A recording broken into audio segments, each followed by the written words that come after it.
नमस्कार, आपके साथ मैं हूं सबीना तामंग देशमुख। अंतर्राष्ट्रीय राजनीति की सड़क पर अब वो मोड़ आ गया है जहां से यू टर्न नजर नहीं आता। सड़क के दूसरे सिरे पर है आग, बारूद की आग। सवाल भी सुलग उठे हैं, क्या अमेरिका और चीन के बीच सीधा युद्ध होने वाला है? क्या यह युद्ध एटम बम के धमाके के साथ शुरू होने वाला है? पूरी दुनिया की निगाहें इस वक्त बीजिंग पर टिकी हुई हैं, क्योंकि चीन इस युद्ध की पहल की धमकी दे चुका है। चीन ने अपनी नौसेना को उस ब्लू बैटल ग्राउंड पर उतार दिया जहां अमेरिकी जंगी बेड़े तैनात हैं। क्या चीन की परमाणु मिसाइल का तोड़ सुपर पावर के पास है? चीन और अमेरिका में सीधी टक्कर हुई तो कौन होगा सिकंदर? देखिए हमारी वर्ल्ड एक्सक्लूसिव रिपोर्ट।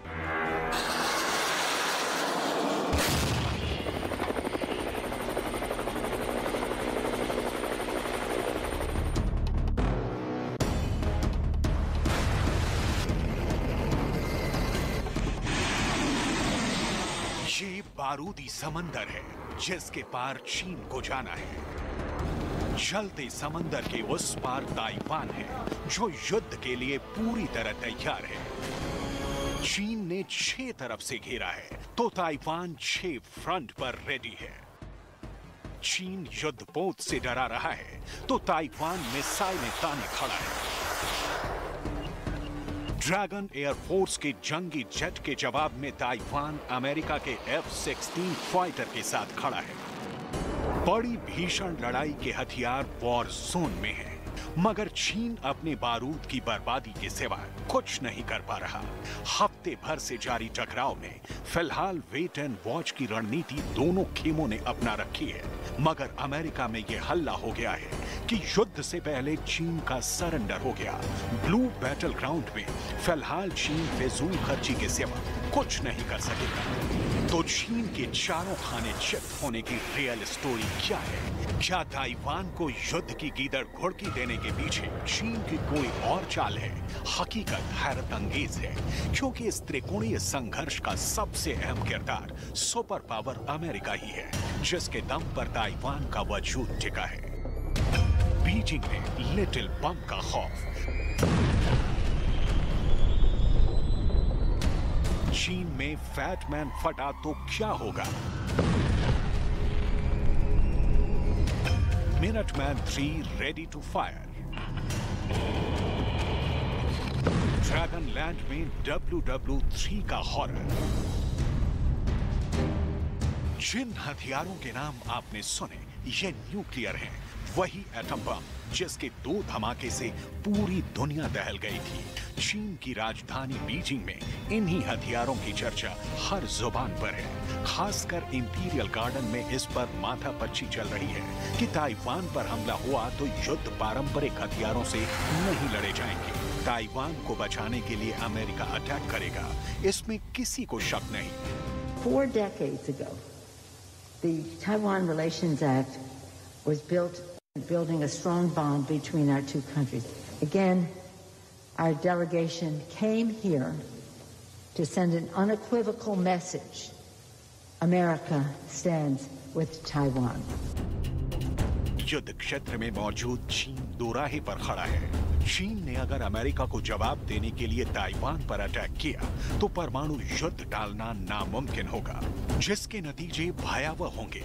एटमी युद्ध का खामियाजा पूरी इंसानियत भुगतेगी।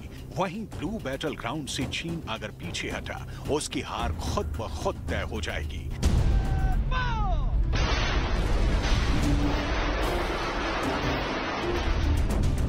एक तरफ दुनिया भर को दहलाने का वार,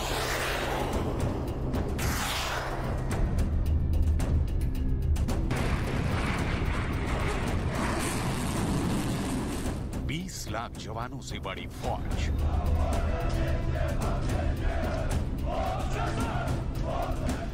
सर्वशक्तिमान नौसेना,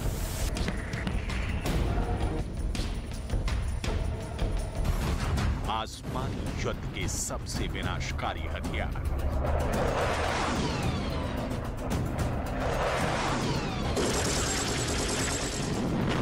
बैटलफील्ड कहीं हो, चीन के सामने कहीं नहीं टिकता ताइवान। तब किस बूते साइन की सेना युद्ध जीतेगी? क्या सिर्फ जज्बे से जंग जीतेगा ताइवान या कुछ दिन मुकाबला करने के हथियार हैं?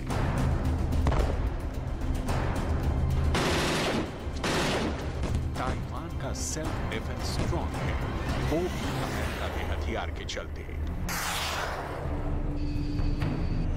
ताइवान के सुरक्षा कवच में patriot PAC-3 air defence system है, जो चीन के जंगी जेट, युद्धपोत और ड्रोन को एक झटके में तबाह कर सकता है। ताइवान के पास अमेरिका का दिया portable air defence system stringer है, जिससे चीनी मिसाइलों को हवा में ही नेस्तनाबूद किया जा सकता है। इसके साथ जैवलिन और हार्पून मिसाइलें ताइवान को अभेद्य बनाती हैं। पारंपरिक हथियारों से युद्ध न जीत पाने के हालात में चीन परमाणु हथियार इस्तेमाल कर सकता है। Stockholm International Peace Research Institute की रिपोर्ट बताती है कि चीन के पास फिलहाल 350 बम हैं। चीन ने अगर 100 किलो टन का एटम बम दाग दिया तो ताइवान का क्या होगा, ये भी देखिए। ताइवान की राजधानी ताइपे में 100 किलो के एटमी धमाके से 0.79 किलोमीटर तक का सब कुछ खत्म हो जाएगा। 3.21 किलोमीटर तक भूकंप के बेहद तेज झटके लगेंगे। 10.5 किलोमीटर तक रेडिएशन फैलेगा, जिससे इंसान, जानवर कोई भी नहीं बच पाएगा। धमाके की वजह से 14.2 किलोमीटर तक सारी इमारतें गिर जाएंगी। 47.9 किलोमीटर थर्मल रेडिएशन का असर होगा, जो लाखों लोगों को निगल जाएगा। ताइपे के आसपास के शहर इस न्यूक्लियर धमाके से घबराएंगे। ताइपे में जन्म लेने वाली कई पुश्तें परमाणु हमले की कीमत चुकाएंगी, लेकिन सिर्फ एक एटम बम के धमाके तक ये युद्ध नहीं रुकेगा। पहले ब्लास्ट के बाद अमेरिका होगा स्टार्ट, जिसके पास पूरे चीन को तबाह करने का न्यूक्लियर गोदाम है। जाहिर है परमाणु धमाके से ताइपे से दोगुनी बर्बादी बीजिंग में होगी, क्योंकि ताइपे से ज्यादा घनी आबादी बीजिंग में है। इसलिए परमाणु युद्ध हो या नहीं, इसका फैसला चीन को करना है, क्योंकि अमेरिका हर वक्त इस युद्ध के लिए तैयार है।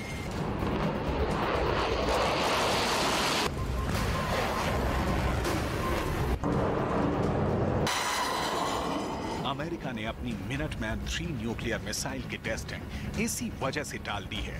मिनटमैन 3 का टेस्ट अगस्त के पहले हफ्ते में होना था, मगर इसे टालकर अमेरिका ने 2 मैसेज दिए। एक तो युद्ध के माहौल में सुपर पावर का पूरा फोकस बीजिंग पर है। दूसरा, अमेरिका न्यूक्लियर मिसाइल के टेस्ट और ट्रायल में वक्त जाया नहीं करेगा।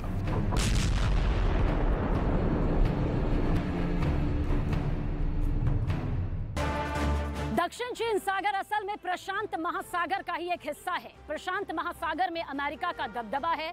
आज से नहीं, दूसरे विश्व युद्ध के बाद से किसी की जरूरत नहीं हुई प्रशांत महासागर में अमेरिका को आंख दिखाने की, मगर पिछले कुछ सालों में चीन की नेवी ने चुनौती दी और कई दफा दोनों देशों के युद्धपोत आमने सामने भी आए। ताइवान पर चीन ने आंखें तरेरना तब शुरू किया जब अमेरिका ने दक्षिण चीन सागर में उसकी घुसपैठ का विरोध किया। चीन ने इस इलाके में अमेरिका के सबसे मोस्ट पावरफुल बेस पर सेंधमारी का प्लान तक बना रखा है। इस एपिसोड में देखिए गुआम बारूदी टापू।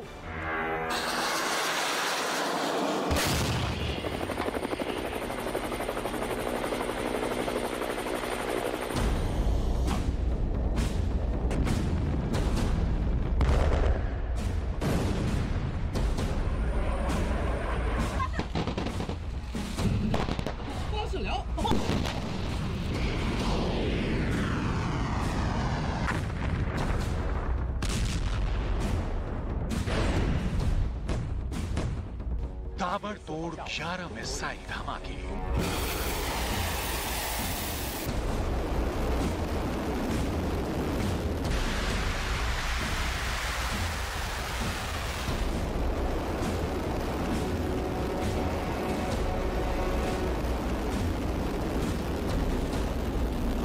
ऐसा बारूदी इस्तकबाल जिससे 3 मुल्क में तहलका मचा।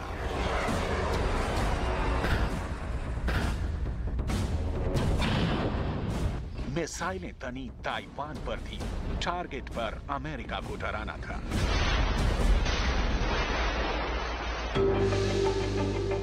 लेकिन जब गिरी तो 2 ऐसी जगह जिससे समंदर में 3rd वर्ल्ड वॉर का माहौल बन गया।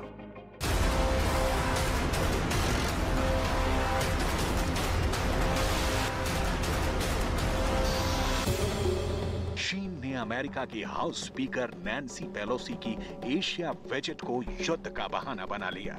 ताइवान को 6 फ्रंट से घेरकर बारूदी तमाशा दिखाया।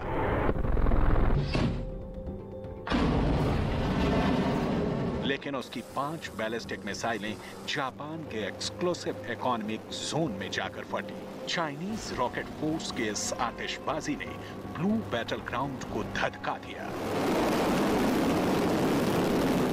जापान के जिस इलाके में चीन ने मिसाइल धमाके किए, उसे इस नक्शे में देखिए। चीन ने युद्ध अभ्यास के दौरान दर्जनों मिसाइलें दागी, जिनमें कुछ ताइवान के करीब समंदर में धमाके किए। वहीं 5 मिसाइलें ताइवान को पार कर जापान के सेनकाकू द्वीप के पास एक्सक्लूसिव इकोनॉमिक जोन में गिरी।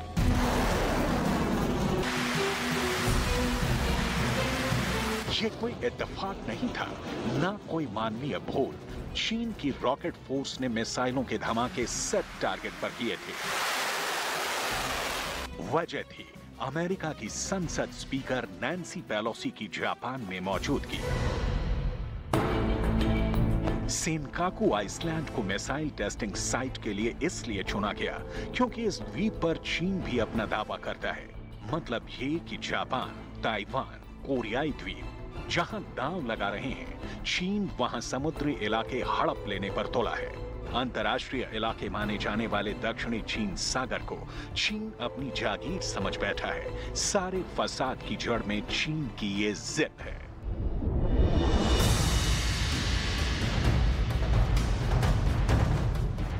ताज्जुब ये कि साल 2016 से पहले चीन इस इलाके में इतना आक्रामक नहीं था, मगर एक फोन कॉल ने मामले को तूल दे दिया। फोन कॉल की पुष्टि डोनाल्ड ट्रंप ने इस ट्वीट के जरिए की। चीन इसके बाद तिलमिला उठा। 25 मार्च 2018 को अमेरिका और चीन की सेनाएं आमने सामने आ गई थी। अमेरिका की बैटलशिप फ्रीडम ऑफ नेविगेशन को दक्षिण चीन सागर में चीन के फाइटर प्लेन H-6 के बॉम्बर Su-30 और Su-35 फाइटर प्लेन ने अचानक घेर लिया था। हालांकि हमले की नौबत नहीं आई। चीन के आर्टिफिशियल आइलैंड से जैसे ही अमेरिकी जंगी जहाज दूर गया, चीन के लड़ाकू विमान लौट गए। लेकिन तब से ताइवान और दक्षिण चीन सागर के मसले पर अमेरिका खुलकर चीन के विरोध में खड़ा हो गया। इतना ही नहीं, अमेरिकी नौसेना ने समुद्री इलाके में युद्ध अभ्यास की छड़ी लगा दी।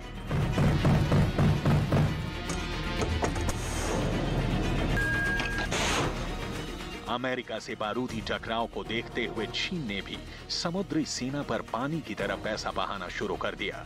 अमेरिका के रक्षा विभाग की एक रिपोर्ट में चीन ने परमाणु हथियारों में जबरदस्त इजाफे का प्लान बना रखा है, जिसके तहत चीन साल 2027 तक 700 एटम बम बना लेगा।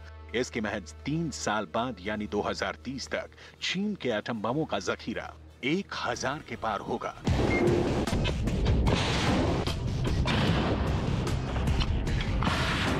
जिसमें ज्यादातर न्यूक्लियर हथियार नौसेना के इस्तेमाल के लिए होंगे। चीन की मंशा साफ है, अमेरिका से टक्कर लेने के लिए उसे एटमी हथियारों की ज्यादा से ज्यादा दरकार है। परमाणु बम के साथ इनके इस्तेमाल के जितने भी हथियार हैं, उन्हें चीन युद्ध स्तर पर तैयार कर रहा है। ऐसे में ताइवान जैसा अदना सा मुल्क चीन से कैसे लड़ पाएगा? अमेरिका जब तक ताइवान की मदद के लिए पहुंचेगा, तब तक क्या बच पाएगा? सुपर पावर को यकीन है कि ताइवान को कोई खतरा नहीं। पहले तो चीन युद्ध छेड़ने की हिमाकत नहीं करेगा। अगर युद्ध के हालात बने भी तो अमेरिका समंदर में ड्रैगन को समाधि बना देगा। चीन की चीर फाड़ के लिए ही अमेरिका ने गुआम बेस को मिसाइल से पाट रखा है। गुआम प्रशांत महासागर के पश्चिमी भाग में मौजूद एक द्वीप है। यहाँ अमेरिका की नौसेना का बेस है। गुआम में यूएस एयरफोर्स का एंडरसन एयरफोर्स बेस भी है। करीब 7000 अमेरिका के सैनिक गुआम में तैनात रहते हैं। ड्रैगन के जहर बुझे डंक ने कई मुल्कों का बेड़ा गर्क कर दिया है। समंदर का स्वयंभू सिकंदर चीन कैसे युद्ध भंवर में फंसा है, जानेंगे तो चौंक जाएंगे।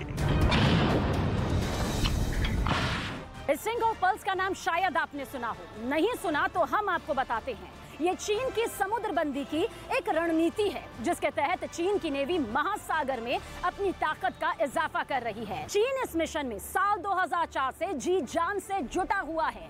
चीन ने अमेरिका के चौहदी तक हथियार तैनात कर लिए हैं।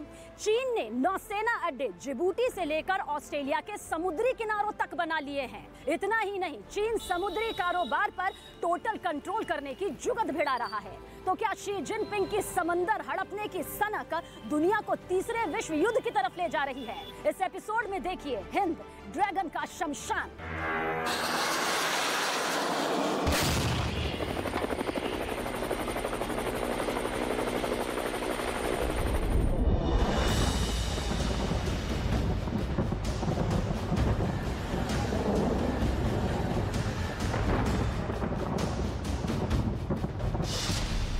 अगस्त 2022 बलूचिस्तान, पाकिस्तान।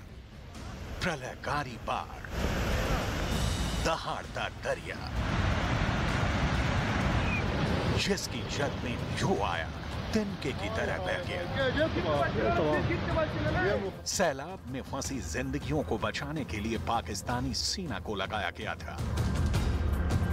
रेस्क्यू मिशन की निगरानी करने खुद फ्रंटियर कॉर्प्स के चीफ और पाकिस्तानी मिलिट्री इंटेलिजेंस के director general lieutenant general Sarfaraz Ali निकले थे।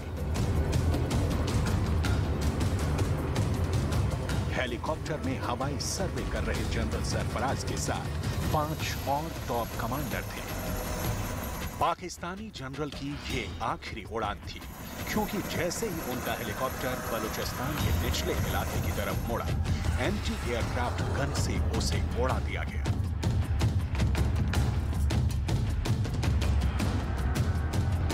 पाकिस्तानी सेना के हेलीकॉप्टर को BRAS नाम से कुख्यात बलोच राजी अजोई संघर के विद्रोहियों ने उड़ाया। ब्रास दरअसल बलोच आजादी से जुड़े 3 गुटों का गठजोड़ है। ये 3 गुट हैं बलोच लिबरेशन आर्मी या BLA, Bashir Zeb group, Balochistan liberation front या BLF और बलोच रिपब्लिक गार्ड्स या BRG। बलोच विद्रोही एकजुट होकर अपनी आजादी की जंग को धार दे रहे हैं। अपने वतन की खातिर बलोच पाकिस्तान और चीन दोनों से सीधे टकरा रही हैं। बलोच विद्रोहियों ने पाकिस्तान के कराची में 26 अप्रैल 2022 को आत्मघाती हमला कर चीन को दहला दिया था। बलूचिस्तान लिबरेशन आर्मी के फेदाइन बलूच शहरी ने कराची यूनिवर्सिटी के सामने बम धमाका किया था। बलूचिस्तान में चीन के खिलाफ जबरदस्त आक्रोश है। इसकी वजह है BLA का बलूचिस्तान में बढ़ता अतिक्रमण। हाल ही में एक रिपोर्ट में सामने आया, चीन बलूचिस्तान में पाकिस्तान के लिए एक सीक्रेट मिसाइल बंकर बना रहा है।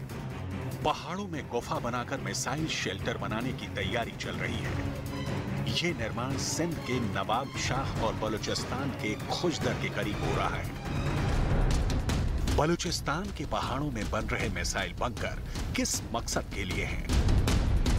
क्या बताने की जरूरत है? बलूच विद्रोहियों के सफाए के लिए चीन पाकिस्तान की मदद कर रहा है, क्योंकि बलूच विद्रोहियों ने ड्रैगन की महत्वाकांक्षी परियोजना CPEC को करीब करीब ठप कर दिया है। बलूचिस्तान के ग्वादर बंदरगाह को चीन अपने नौसेना अड्डे के तौर पर विकसित करने के मंसूबे में लगा था। चीन के स्प्रिंग ऑफ पॉल पॉलिसी का बेहद अहम हिस्सा माना जाने वाला ग्वादर पोर्ट स्थानीय विरोध के चलते किसी काम नहीं आ पा रहा।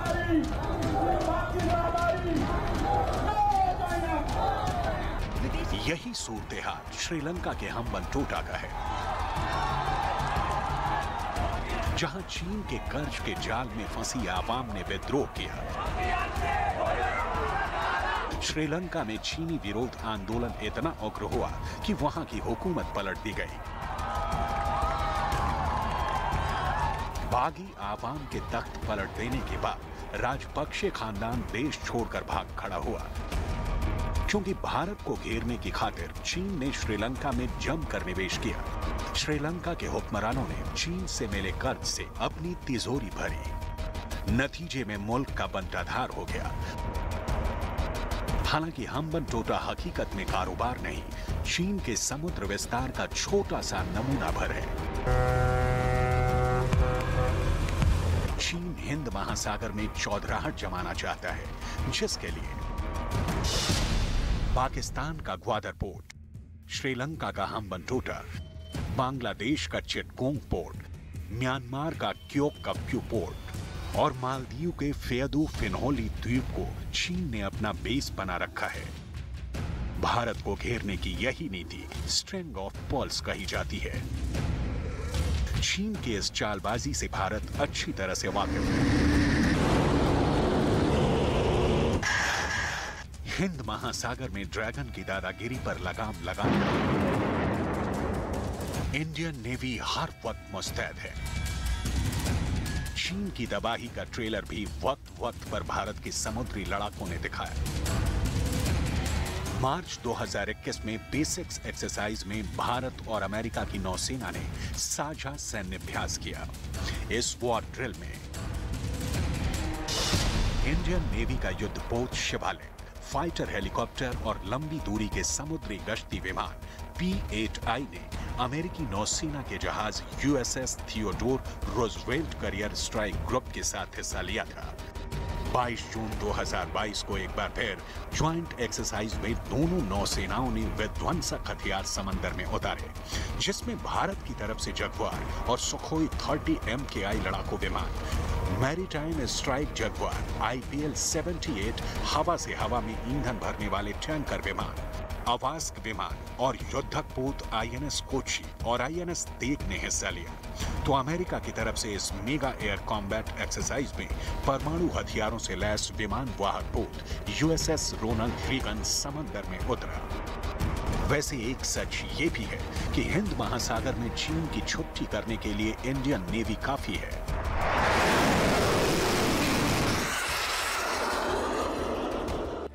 चीन की गिद्ध दृष्टि समुद्री खजाने पर है, समुद्री संसाधनों पर है, समंदर के रास्ते होने वाले कारोबार पर एक छत्र राज करने पर है। इसलिए धरती पर मौजूद निर्जन इलाकों तक में ड्रैगन कब्जा करने की फिराक में रहता है। समुद्र में चीन एक लौता विस्तारवादी नहीं, जिसे जहां मौका मिल रहा है वो अपना झंडा गाड़ देने में तुला है। मौजूदा वक्त में सभी समंदर युद्ध का अखाड़ा बने हुए हैं। इस एपिसोड में देखिए काला पानी, धन, धमकी और धौंस।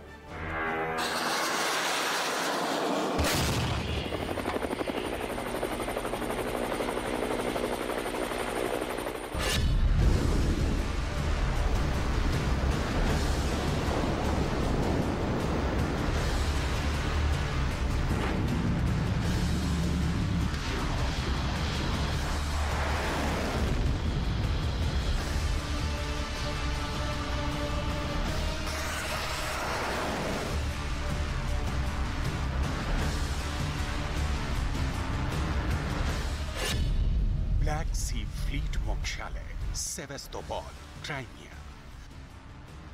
काला सागर की लहरों पर इंपीरियल रशियन नेवी का जंगी बेड़ा मचल रहा था।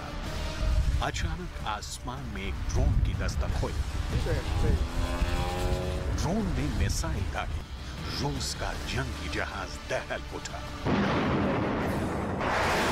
इसके बाद सीरियल अटैक होने लगा, जिससे काला सागर में बारूदी बवंडर उठा। रूस यूक्रेन युद्ध का ये सबसे भयावह दृश्य था। रूस की नौसेना पलटवार कर पाती, उससे पहले ड्रोन रेंज से बाहर निकल गया।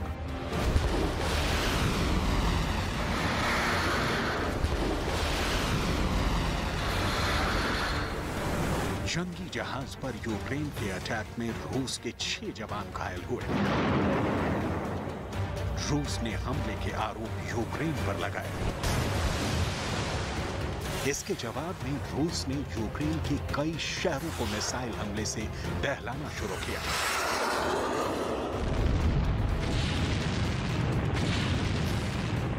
मगर समंदर में मिली करारी चोट ने पुतिन की नेवी को उसके वॉरशिप मोस्कवा की जल समाधि याद दिला दी, जिसे यूक्रेन ने नेपच्यून मिसाइल से धुआं कर दिया था।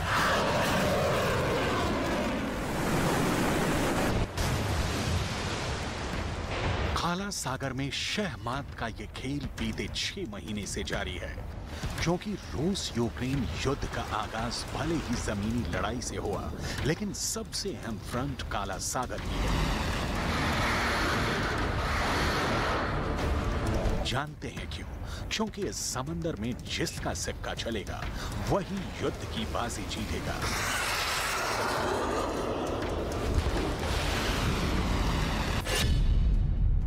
रूस के काला सागर बेड़े पर 25,000 नौसैनिक हर वक्त तैनात रहते हैं। ब्लैक शी फ्लीट में 42 सतही युद्धपोत हैं। इस बेड़े में 7 पनडुब्बियां हमेशा एक्शन मोड में रहती हैं। इतना बड़ा लाव लश्कर रखकर भी यूक्रेन से अब तक रूस जीत नहीं पा रहा, तो इसके पीछे अमेरिका की ताकत है। दुनिया की सबसे ताकतवर नौसेना के जंगी बेड़े हैं। काला सागर के इर्द गिर्द अमेरिकी नौसेना ने लंबे अरसे से लंगर डाल रखा है। साल दर साल सुपर पावर ने काला सागर में वॉर रिहर्सल में इजाफा यूं ही नहीं किया। रूस यूक्रेन युद्ध के बीच अमेरिका ने पोलैंड नेवल बेस पर 4700 सैनिकों की तैनाती की। रोमानिया के कॉन्स्टांटा में अमेरिका ने बड़े पैमाने पर हथियार तैनात किए। यूक्रेन को हथियार सप्लाई में कोई रुकावट न आए, इसका बंदोबस्त अमेरिका ने कर रखा है। काला सागर में रस्साकसी का किस्सा इतना भर नहीं, इस समंदर में कब्जे के लिए बेगुनाहों की बलि ली गई एक भयानक हवाई हमले का सिरा भी इस कहानी से जुड़ा है।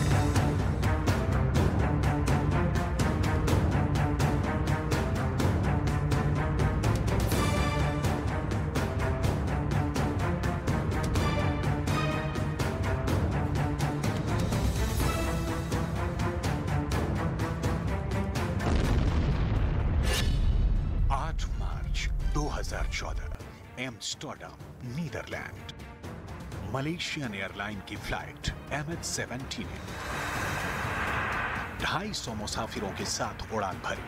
प्लेन जैसे ही यूक्रेन रूस सीमा के करीब पहुंचा, यात्री जहाज से मिसाइल टकरा गई। लुहांस्क और डोनेट्स्क के बीच ग्राम्बेवो गांव में प्लेन क्रैश हो गया। हवाई हमला रूस समर्थित विद्रोहियों ने किया था। हमले में बक मिसाइल सिस्टम का इस्तेमाल किया गया।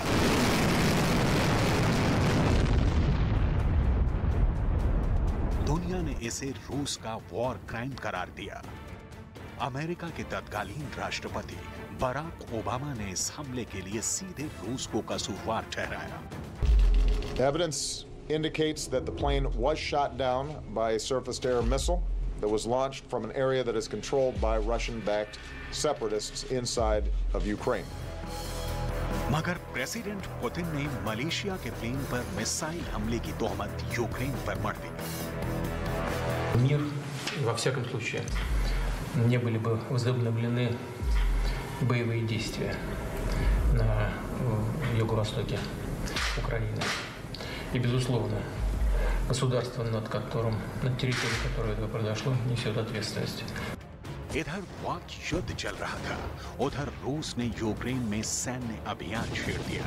मलेशिया के प्लेन पर हमले के महज 10 दिन बाद यूक्रेन का हिस्सा रहे क्राइमिया में रूसी झंडा फहरा दिया।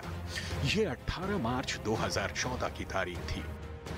मगर ब्लू बैटल ग्राउंड के कुछ फ्रंट ऐसे हैं जहां विस्तारवादियों की हिमाकत बदस्तूर जारी है।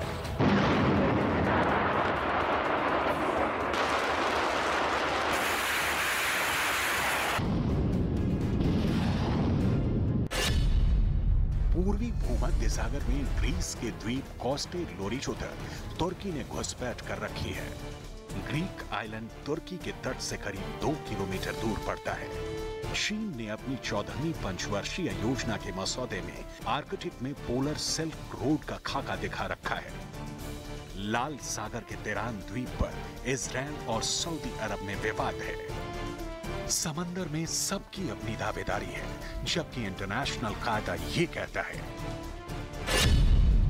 साल 1982 के United Nation Convention on the Law of Sea में सार्वभौमिक देशों को अपने तटों से 200 नॉटिकल मील तक की दूरी तक एक्सक्लूसिव इकोनॉमिक जोन बनाने का अधिकार दिया गया है। मगर इस कानून की धज्जियां उड़ाने वालों की कमी नहीं।